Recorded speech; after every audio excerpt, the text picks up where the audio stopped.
pertanyaan yang saya ajukan adalah, mungkinkah Al-Quran itu antara satu ayat dengan ayat yang lainnya terjadi kontradiksi?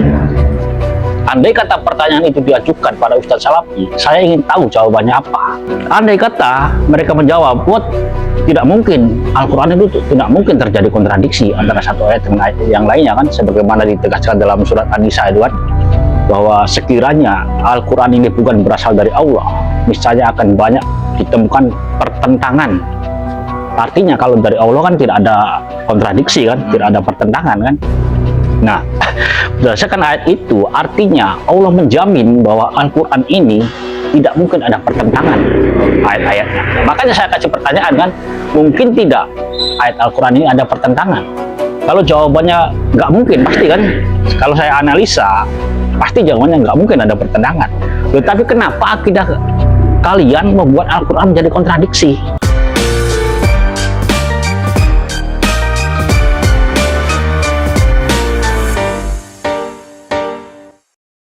Assalamualaikum warahmatullahi wabarakatuh. Salam akal sehat. Oke guys, kita jumpa lagi bersama saya Omarudin di channel Dulur Official, channel yang bertujuan untuk mencerdaskan anak bangsa. Baik, untuk tema pembahasan kita kali ini, kita masih akan membahas, atau ini adalah pembahasan part kedua, yang dimana pembahasan sebelumnya masih membahas antara perseteruan Ustadz Nuruddin dan kelompok Salafi. Maka dari itu kita akan melanjutkan podcast kita yang sebelumnya. Akan tetapi sebelum ke dalam pembahasan, jangan lupa subscribe, like, dan komen agar kami lebih semangat lagi untuk membuat video-video selanjutnya. Oke guys, kita langsung saja melanjutkan pembahasan kita yang tadi. Oke Abdul Razak, tadi Anda ingin menerangkan dua pertanyaan kepada kelompok Salafi. Coba terangkan letak kebingungan akidah para Ustadz Salafi ini seperti apa sih? Assalamualaikum warahmatullahi wabarakatuh. Bismillahirrahmanirrahim. Kan tadi saya bikin dua pertanyaan yang andai kata pertanyaan itu diajukan pada para Ustadz Salafi, jawaban mereka itu pasti akan membingungkan, akan mengalami blunder. Kan setiap kesalahan kan pasti menghasilkan logika yang bengkok, itu rumusnya itu kan. Pasti ada kejanggalan kalau kesalahan itu. Nah, pertanyaan yang saya ajukan adalah, mungkinkah Al-Quran itu antara satu ayat dengan ayat yang lainnya terjadi kontradiksi? Andai kata pertanyaan itu diajukan pada Ustadz Salafi, saya ingin tahu jawabannya apa. Iya kan? Andai kata mereka menjawab, tidak mungkin, Al-Quran itu tidak mungkin terjadi kontradiksi antara satu ayat dengan ayat yang lainnya kan, sebagaimana ditegaskan dalam surat An-Nisa itu kan, bahwa sekiranya Al-Quran ini bukan berasal dari Allah, niscaya akan banyak ditemukan pertentangan. Artinya kalau dari Allah kan tidak ada kontradiksi kan, tidak ada pertentangan kan. Nah, berdasarkan ayat itu, artinya Allah menjamin bahwa Al-Quran ini tidak mungkin ada pertentangan ayat-ayatnya. Makanya saya kasih pertanyaan kan, mungkin tidak ayat Al-Quran ini ada pertentangan? Kalau jawabannya nggak mungkin, pasti kan, kalau saya analisa, pasti jawabannya nggak mungkin ada pertentangan. Tetapi kenapa akidah kalian membuat Al-Quran menjadi kontradiksi? Tuh. Kan mereka meyakini bahwa Allah di Arsy, itu bertentangan dengan banyak ayatnya akhirnya. Dan surat Al-Imran ayat 97 kan, bahwa Allah Maha Kaya, tidak butuh dengan alam semesta, itu bertentangan loh. Allah di Arsy, Arsy kan alam. Tidak sisi ayat Allah mengatakan bahwa tidak butuh dengan alam semesta ini. Pertentangan jelas. Belum bertentangan dengan ayat-ayat yang menyatakan Allah itu dekat. Bayangkan berapa banyak kalau kita lacak ayat yang menyatakan Allah itu dekat. Lebih dekat dari urat leher ada. Banyak sekali, bahkan dalam hadis itu pernah ada hadis sahih yang bilang begini, bahwa kalau kita lagi sholat jangan meludah ke depan, karena di depan ada Allah. Bayangkan, tapi Allah ada di depan, sementara Ustadz Salafi meyakini bahwa Allah di Arsy. Jadi terjadi kontradiksi lagi. Makanya di takwil itu tujuan dasarnya adalah supaya Al-Quran ini tidak terjadi kontradiksi. Itu hal dasarnya itu loh. Kalau mereka ingin paham itu. Makanya kan kadang mereka Zaman sahabat nih nggak ada takwil-takwilan katanya kan. Nggak ada takwil. Lu Ibnu Abbas itu pernah didoakan oleh Nabi loh dalam hadis itu. Agar supaya Ibnu Abbas ini bisa mentakwil Al-Quran, bayangkan. Jadi dari zaman sahabat ini sudah ada takwil itu. Kan mereka mengingkari. Coba bayangkan loh. Berarti kalau mereka menjawab bahwa tidak mungkin kontradiksi, akan tetapi akidah mereka sendiri yang membuat kontradiksi. Nah itulah bingung kan. Andai kata jawabannya mungkin aja kontradiksi, berarti jelas kurang ajar kan. Menganggap Al-Quran kontradiksi. Terus pertanyaan yang kedua misalnya, boleh tidak Al-Quran itu ditakwil? Coba jawabannya apa? Kalau jawabannya tidak boleh misalnya, tidak boleh kan, memang keyakinan mereka kan nggak boleh kan. Terus bagaimana menghadapi atau memahami ayat yang menyatakan Allah itu dekat? Ujung-ujungnya pakai takwil juga, akhirnya lihat kontradiksinya itu. Jadi di mana-mana kontradiksi. Setiap yang kontradiksi itu pasti ada kesalahan di situ. Nalar yang terjadi kontradiksi itu. Yang benar itu nalar yang lurus. Makanya kalau diajak diskusi itu pasti pada lari mereka. Bahkan grup-grup mereka di FB itu diblokir loh. Nggak boleh ada orang masuk itu. Takut kebongkar karena. Oke, pertanyaan selanjutnya. Kita lihat terkadang sesama Ustadz Salafi ini, mereka sering ditemukan beda pendapat. Nah, menurut Anda, kenapa sesama Ustadz Salafi ini saling serang? Nah, kan saya pernah terangkan kalau perbedaan pendapat itu kan ada 3 kan opsinya nih kan.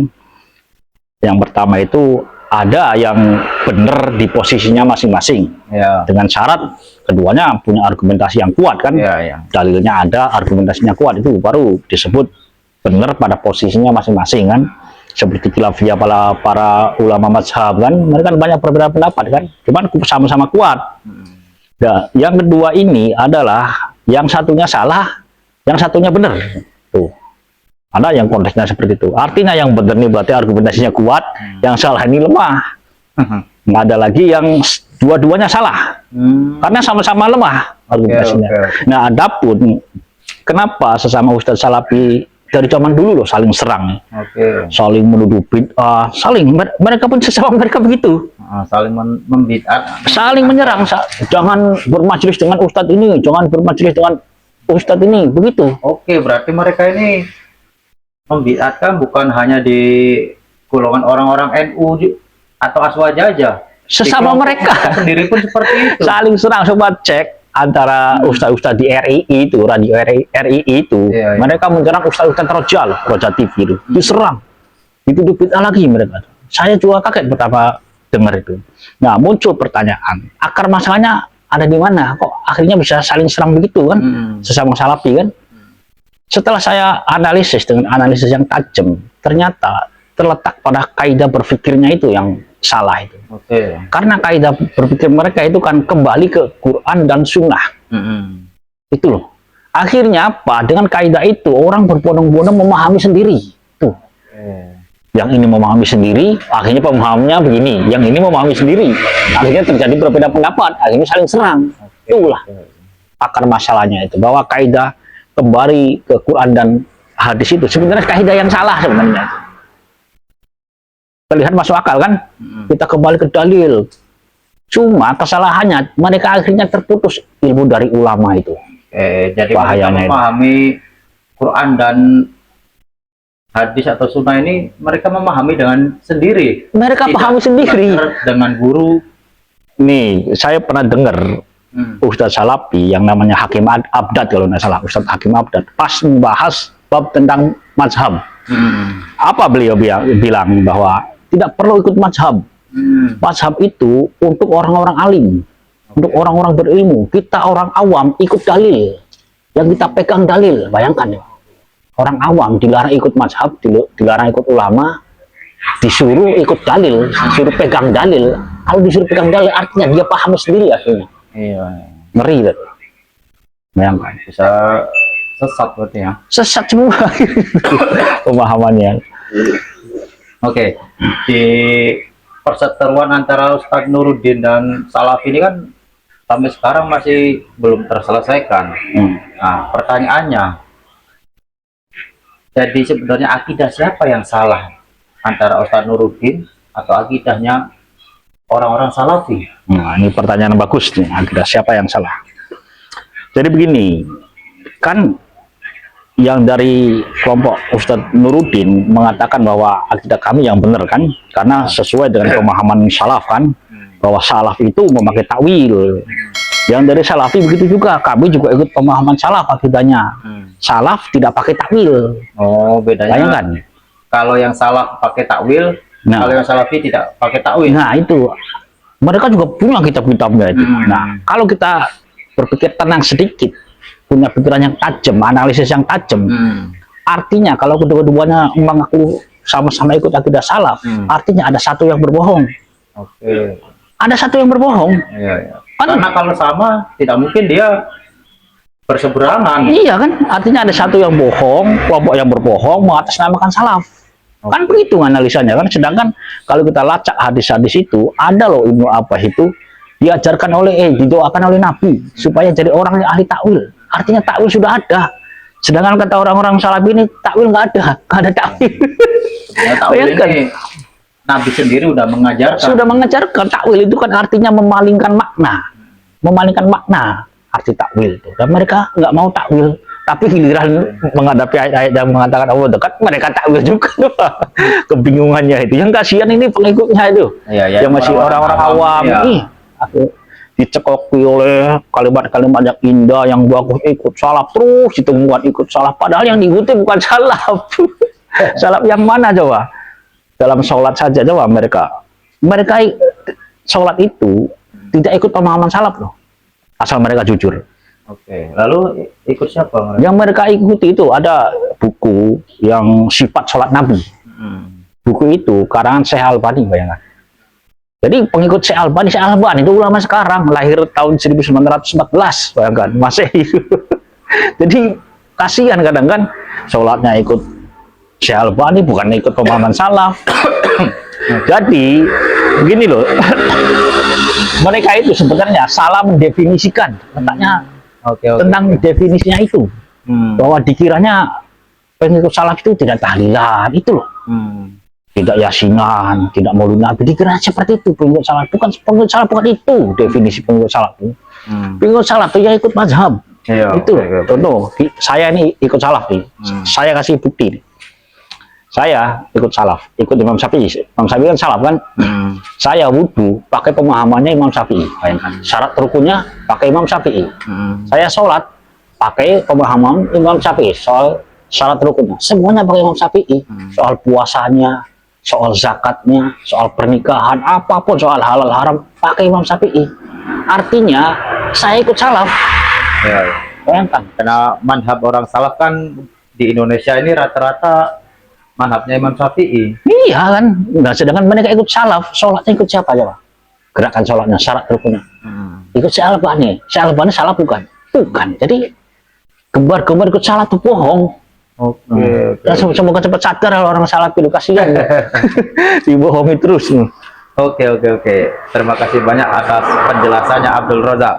Mudah-mudahan orang-orang salaf yang menonton podcast kita kali ini, akal mereka bisa tersadarkan lah, agar mereka juga sebenarnya saudara-saudara kita semua, akan tetapi pemikiran mereka lah yang masih belum sadar atau masih menyimpang. Oke guys, untuk podcast kita kali ini kita akhiri saja, dan sebelum kita akhiri, mudah-mudahan perseteruan antara Ustadz Nuruddin atau orang-orang sekelompok salafi ini, kalau menurut kami sih, mudah-mudahan orang yang berseteru ini kalau bisa bertemulah diskusi ilmiah atau seperti apa agar tidak berkelanjutan, dan orang awam pun yang menyaksikan perseteruan ini tidak terus-menerus lah. Mudah-mudahan semua ini cepat terselesaikan, karena sebenarnya diskusi atau diskusi ilmiah ini sama-sama menguntungkan kedua belah pihak.